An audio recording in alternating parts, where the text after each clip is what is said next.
Welcome student, कैसे हैं आप सब। चलिए आज हम लोग चलते हैं सल्फर चक्र में, है ना। वैसे तो सल्फर चक्र के बहुत सारे वीडियो आपको मिल जाएंगे, लेकिन बात यह है कि सबका तरीका अलग अलग होता है बनाने का। तो मैं एक चीज़ आपको क्लियर कर देता हूँ कि सल्फर चक्र से नहीं, हर चक्र में एक ही बात है कि जहाँ से आप शुरुआत किए वहाँ पर ख़त्म कर दीजिए, वो चक्र ख़त्म हो जाएगा। ठीक है, मतलब चक्र चलते चलते कभी ख़त्म नहीं होता है, लेकिन आप जब कोई भी चक्र का आप डिटेल कर रहे हो तो जहाँ से शुरू किए वहाँ पर आप ख़त्म करो, वही आपका चक्र कहलाएगा। ठीक है ना। तो सबका अलग अलग तरीका होता है, जिसका तरीका आपको अच्छा लगे वैसी वीडियो ही क्लियर करिए, है ना। तो देखिए सर पर बात करते हैं हम लोग सल्फर चक्र की, है ना। तो जीवधारियों में पाए जाने वाले जो प्रोटीन है हमारे, मतलब जीवधारी मतलब कोई जीव में, तो जीवों में पाए जाने वाले जो प्रोटीन है वो 3 अमीनो अम्ल। ठीक है, वह तो 21 अमीनो अम्लों के बारे में हम लोग पढ़ते थे, है ना। तो जीवधारियों में पाए जाने वाले प्रोटीन है वहाँ 3 अमीनो अम्ल, कुछ विटामिन्स।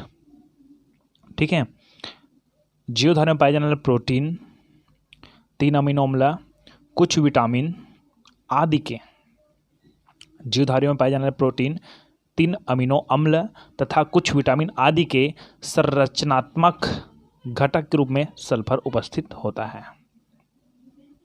ना। मतलब जो सल्फर है वो जीवधारी में कैसे उपस्थित होता है इसको बताया जा रहा है कि जीवधारियों में पाए जाने वाले प्रोटीन है, 3 अमीनो अम्ल है और कुछ विटामिन्स है, उस विटामिन के संरचनात्मक घटक के रूप में क्या उपस्थित होता है, सल्फर उपस्थित होता है। थोड़ा सा नॉर्मल जानकारी। ठीक है, चक्र की शुरुआत यहाँ करते हैं कि सल्फर भूमि में सल्फाइड तथा सल्फेट के रूप में रहता है। बात करते हैं सल्फाइड और क्या है, सल्फेट।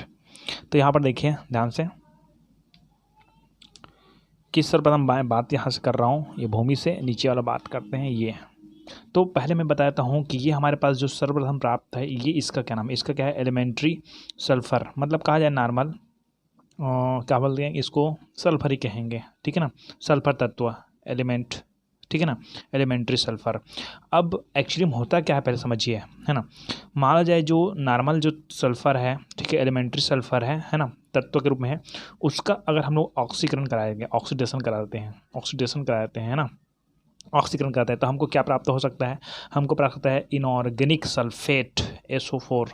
ठीक है ना, तो ये इनऑर्गेनिक सल्फेट प्राप्त हो सकता है ना। और यदि इसका हम लोग फिर से ऑक्सीडेशन हो गया ना, और उसके बाद हम लोग अपचयन कराते हैं, तो सीधा फिर से हम लोग क्या प्राप्त होता है, एलिमेंट्री सल्फर प्राप्त हो सकता है। ठीक है ना। उसी तरह अगर हम लोग एलिमेंट्री सल्फर का हम लोग डिग्रेडेशन कराएंगे, डिग्रेडेशन कराएंगे तो हमको सल्फाइड प्राप्त हो सकता है, H2S सल्फाइड प्राप्त हो सकता है। ठीक है ना। तो इस तरह से फिर ये क्रिया दो, यहाँ पर ऑक्सीजन का आप चयन कराया तो फिर वापस आया ना। ठीक है, इस तरह से इसमें क्रिया हो सकती है। अब ये जो सल्फाइड है, इसका अगर हम ऑक्सीकरण कराते हैं, ऑक्सीडेशन कराते हैं, तो क्या होता है, इनऑर्गेनिक सल्फेट प्राप्त होता है। अगर इसका फिर अपचयन कराएंगे, रिडक्शन कराएंगे, तो फिर हमको क्या बोल गया, सल्फाइड प्राप्त हो सकता है। तो ये सब नॉर्मल समझने बस का है आपका, लेकिन आपका शुरुआत कहाँ से होगा, इनऑर्गेनिक सल्फेट से प्राप्त शुरुआत होगा, क्योंकि इनऑर्गेनिक सल्फेट क्या करेगा, प्लांट से शुरू करेगा। ठीक है, ओके।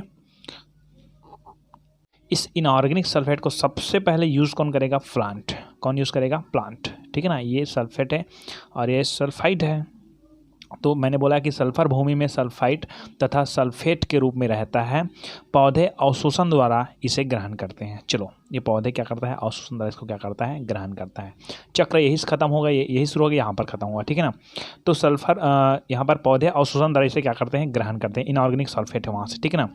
भोजन द्वारा अकार्बनिक सल्फर जंतुओं में जाती है। जब प्लांट को कौन खाएगा, एनिमल्स खाएंगे। ठीक है ना। तो जो इनऑर्गेनिक सल्फेट है वो कहाँ जाएगा, प्लांट से किस में जाएगा, एनिमल्स में जाएगा। तो भोजन द्वारा अकार्बनिक सल्फर जंतुओं में आती है।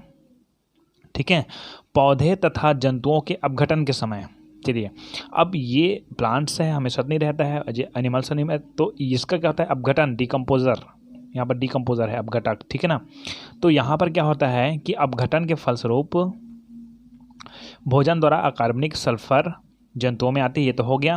पौधे तथा जंतुओं की अपघटन के समय आक्सीय परिस्थितियों में, आक्सीय परिस्थिति मतलब ऑक्सीजन की उपस्थिति वाले हैं ना, तो पौधे तथा जंतुओं के अपघटन के समय आक्सीय परिस्थितियों में जीवाणु तथा कवक प्रोटीन में स्थित सल्फेट को क्या कर देते हैं, लवणीकृत कर देते हैं। क्या कर देते हैं, लवणीकृत करते हैं, लवण युक्त कर देते हैं, ठीक है ना। ये जो यहाँ पर उपस्थित जो ऑक्सी जंतुओं के अपघटन के समय जो यहाँ पर ऑक्सी परिस्थिति में जो जीवाणु है, कवक है ना, वो प्रोटीन में स्थित जो यहाँ पर प्रोटीन मिला है ना, प्लांट्स को एनिमल्स से यह डिकम्पोजिशन अपघटन हो गया है, ठीक है ना। तो अपघटन के समय जो ऑक्सी परिस्थिति में जो जीवाणु होते हैं, यहाँ पर अपघटक में कौन होता है, जीवाणु, कवक वगैरह आते हैं, ठीक है ना। तो ये ऑक्सी परिस्थितियों में जीवाणु, कवक है, वो प्रोटीन उपस्थित जो सल्फेट है उस सल्फेट को क्या कर देते हैं, लवणीकृत कर देते हैं, ठीक है ना। सल्फेट को जब लवणीकृत कर देते हैं, अर्थात यहाँ पर हम लोग जो सल्फेट प्राप्त कर रहे हैं वो लवण युक्त सल्फेट है, ठीक है ना। और यही फिर आगे कहाँ जाता है, देखिए ध्यान से कि जंतुओं के आगे देखिए कि जंतुओं के मृत शरीर के अपघटन में सल्फर H2S के रूप में निकलता है। यहाँ पर जो जंतु ए है उसका जो शरीर का अपघटन हुआ है, डिकम्पोजिशन हुआ है ना, तो वहाँ पर वो सल्फर है वो H2S के रूप में निकलता है, क्योंकि H2S है ना।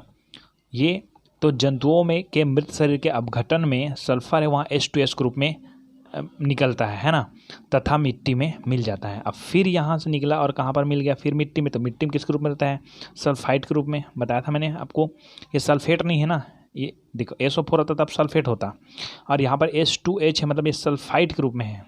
एस ओनली एस है तो सल्फाइड और SO4 है तो सल्फेट। तो मैंने शुरू में आपको भी बताया था कि यहाँ पर मिट्टी में किस रूप में पाया जाता है, सल्फाइड के रूप में पाया जाता है, H2S के रूप में, ठीक है। तो जंतुओं के मृत शरीर के अपघटन में सल्फर है वो H2A के रूप में निकलता है तथा मिट्टी में मिल जाता है, मिट्टी में फिर मिल गया, ठीक है।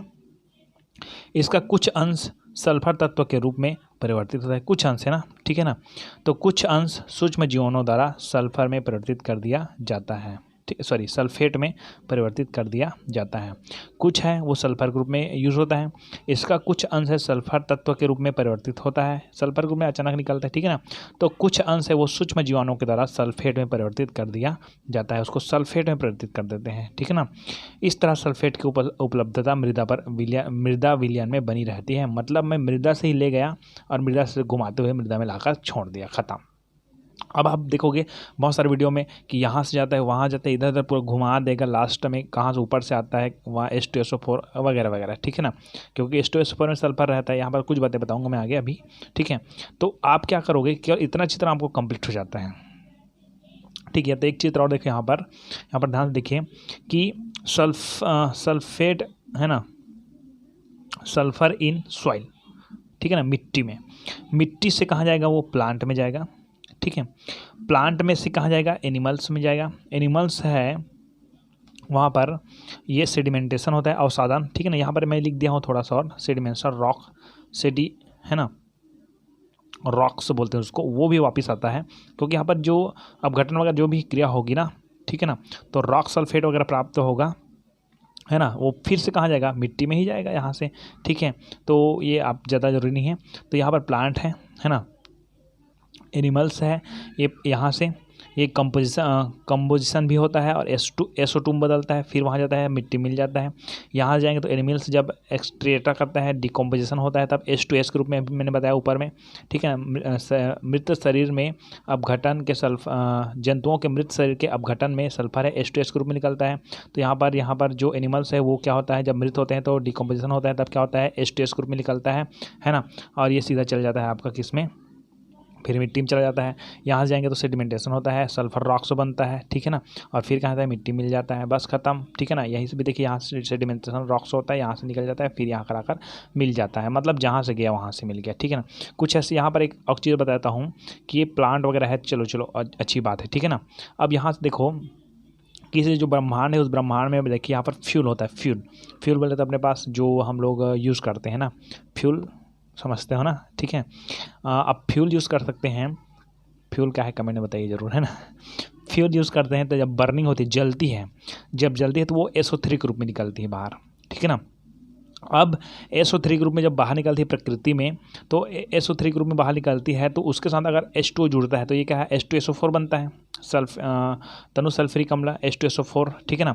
अब यहाँ तनु सल्फ्यूरिक अम्ल H2SO4 ग्रुप में बनती है, तो मान लो जो ऊपर बढ़ रही है तो कुछ अम्ल वर्षा भी होती है, कुछ वर्षा के फलस्वरूप या अपने आप या किसी भी तरीक़ा से ये पुनः कहाँ आएगी, पृथ्वी में ही आएगी ना, ठीक है, मतलब पृथ्वी से गया पृथ्वी में ही आएगी। इस प्रकार से सल्फर चक्र है। क्यों है, यहाँ पर आप समझ गए होंगे कि यहाँ मिट्टी से मैंने शुरू करी और यहाँ पर लास्ट ख़त्म कर दिया, ठीक है ना। तो अलग अलग वीडियो में अलग अलग देखने को आपको मिल सकता है, ठीक है। जो आपको अच्छा लगे वही आप कंप्लीट करिएगा। ये है आपका सल्फर चक्र, ठीक है ना।